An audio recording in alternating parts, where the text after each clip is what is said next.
Passionnés et créateurs, bonjour à vous. On se retrouve aujourd'hui pour le tutoriel d'un porte-nom fait à la main.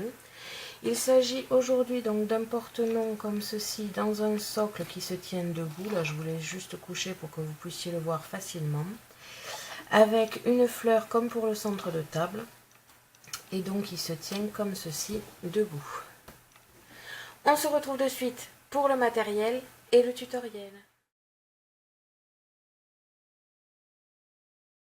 Pour cela, vous aurez besoin du matériel de base, un compas, un crayon, un cutter, des ciseaux, une règle, une perforatrice pour faire des ronds, du double face ou le dérouleur scotch, une pique, une grande pique à brochette comme ceci où vous allez enlever la pointe ici et la couper en deux, des peintures de plusieurs couleurs, la verte pour les brochettes et rouge et noir pour les pétales, donc à savoir que vous pouvez vraiment faire la couleur que vous voulez. Moi je voulais que ça ressemble à des coquelicots, donc du coup j'ai pris rouge et noir, mais vous faites comme vous le désirez. Des cuillères de plusieurs formats et de plusieurs formes. Moi j'ai surtout utilisé des traditionnelles blanches pour celles-ci, qu'elles soient toutes pareilles. Le pistolet à colle et des recharges, des paillettes, mais c'est facultatif, de la mousse adhésive, des strass, des die cuts, du coton et enfin de papier scrap. On se retrouve de suite pour le tutoriel. Aujourd'hui, pour réaliser notre porte-nom, nous allons utiliser la même technique que nous avons utilisée pour le centre de table. Donc je vous mets dans le petit i, je ne sais pas où, cette vidéo, car ça sera à peu près le même principe. Donc on va commencer par peindre. Donc là pour le coup j'ai pris les petites cuillères blanches. Je trouve que la forme est très jolie et petite pour que ça rentre et pour que ça ne fasse pas trop gros sur le porte-nom. Donc comme sur le principe des fleurs que j'ai fait pour le centre de table, il vous faut 6 cuillères par fleur. Donc après vous prenez le nombre de convives qu'il vous faut. Donc moi étant donné que nous serons 6, ça fait 6 x 6.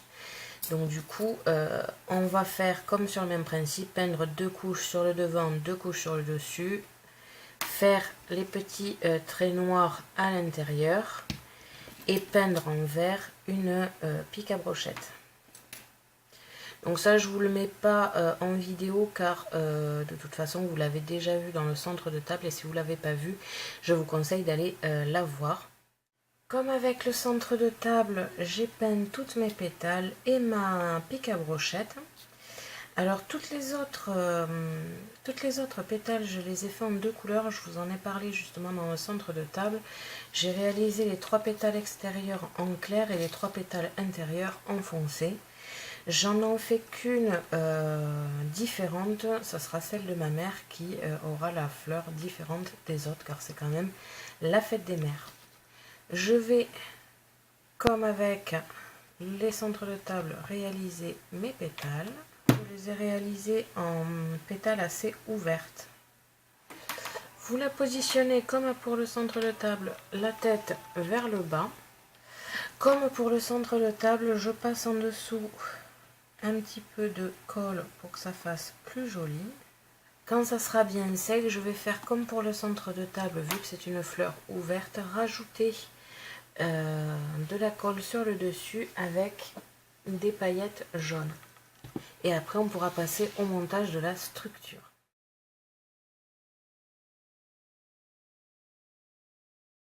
Nous allons commencer par le socle. Pour cela vous devez découper un cercle de 8 cm de diamètre et une bande de papier de 3 cm par 26.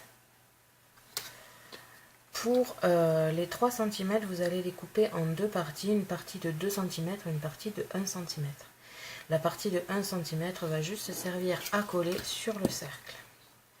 Je vais commencer par plier cette partie et ensuite je vais découper plusieurs petits bouts dans les 1 cm pour pouvoir tourner au fur et à mesure.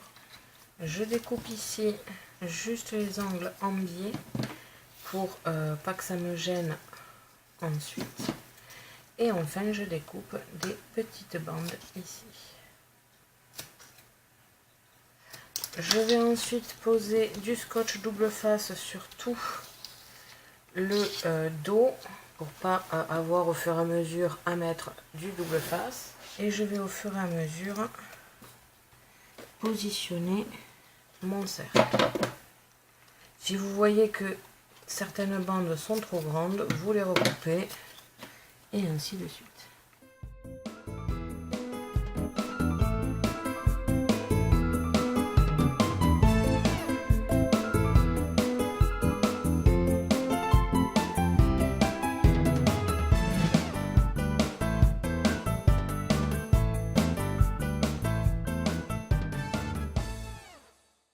Avant de finir de coller, je vais juste passer du double face ici sur le bord et finir le montage.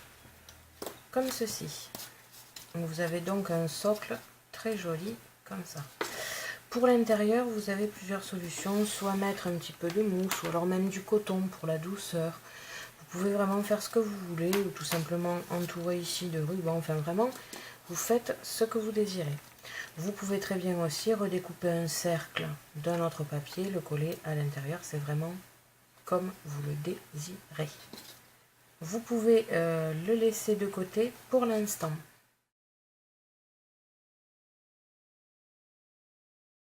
Vous découpez une bande de 30 cm par 3. Celle-ci va être beaucoup plus rapide, vous devez tout simplement l'enrouler. Donc là, vous positionnez de la colle sur le bout ici, vous enroulez et vous collez. Si vous avez un motif comme moi qui se répète, essayez de le faire fermer d'une certaine façon joli, comme vous pouvez le voir. Ça fait un petit losange au milieu et comme un sablier autour. Vous reprenez votre base et nous allons tout simplement coller, comme ici, le cercle autour. Alors là, vous avez plusieurs solutions. Vous pouvez très bien le coller au scotch double face ou alors avec de la mousse adhésive, ce qui va vous permettre de faire un trou à la perforatrice en haut et en bas pour pouvoir bien faire traverser votre fleur. Ou alors vous collez directement et vous faites juste traverser, mais il va falloir trouver un moyen de faire tenir la fleur facilement. Je vous conseille donc avec une perforatrice comme celle-ci, de faire un trou au milieu, de faire de même en haut, de mettre de la mousse adhésive sur tout le tour ici, comme ceci, et enfin de coller au milieu. Vous vérifiez avec votre fleur ce que cela vous donne, ceci. Je vais vous montrer à vue de face ce que cela donnerait. Donc quand vous en êtes arrivé là, vous n'avez plus que de la décoration à faire. Donc vous pouvez soit décorer ici l'intérieur, donc déjà je vais vous montrer avec du coton ce que cela peut vous donner. Vous étirez un petit peu comme quand je vous avais parlé des toiles d'araignée, et vous le positionnez dans votre porte-longue. Cela fait vraiment comme un nuage, et vous avez votre fleur comme ici, à l'intérieur. Je vais vous montrer ça vu de face, comme ceci. Et là encore, il ne vous reste plus qu'à décorer. Donc déjà avec le nom, vous devez tout simplement réaliser une petite étiquette à poser sur le dessus ou alors sur le socle. Et enfin décorer avec des strass, des stickers.